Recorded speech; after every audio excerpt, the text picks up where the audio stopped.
বিসমিল্লাহির রহমানির রহিম। প্রিয় বন্ধুগণ, আজকে আমি আলোচনা করতে যাচ্ছি ঝিনাইদহ জেলার একজন ৩৩ বছর বয়সী পাত্রীর জীবন বৃত্তান্ত সম্পর্কে। আমি সরাসরি মূল আলোচনায় চলে যাচ্ছি। পাত্রীর সিরিয়াল হচ্ছে 1086। পাত্রীর পিতা মৃত, মা গৃহিণী। ওনার ঠিকানা হচ্ছে ঝিনাইদহ সদর উপজেলায়। ওনার জন্মসাল হচ্ছে 1991 সালে। উচ্চতা 5 ফিট 1 ইঞ্চি। গায়ের রং শ্যামলা। বৈবাহিক অবস্থা অবিবাহিত।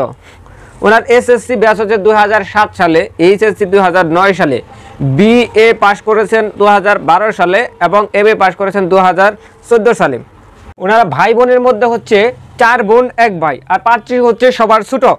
এখন আলোচনা করবো ওনারা কী ধরনের পাত্র চাচ্ছে। বন্ধুগণ, তার আগে বলে নিচ্ছি, আপনারা যদি এই চ্যানেলের নতুন দর্শক হয়ে থাকেন তাহলে এই চ্যানেলটা সাবস্ক্রাইব করে পাশে থাকা বেল আইকন বাটনটি প্রেস করে নোটিফিকেশন অল করে দেন।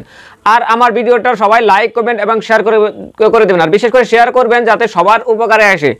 পাত্রীর সাথে সামঞ্জস্যপূর্ণ শিক্ষাগত যোগ্যতা মিনিমাম এইচএসসি পাস হতে হবে, কোনো সম্মানজনক প্রফেশনের মধ্যে আছে, এ ধরনের পাত্র ওনারা চাচ্ছেন। তবে হ্যাঁ, আলোচনার সাপেক্ষে কোনো বিষয়ে এদিক সেদিক করা যেতে পারে।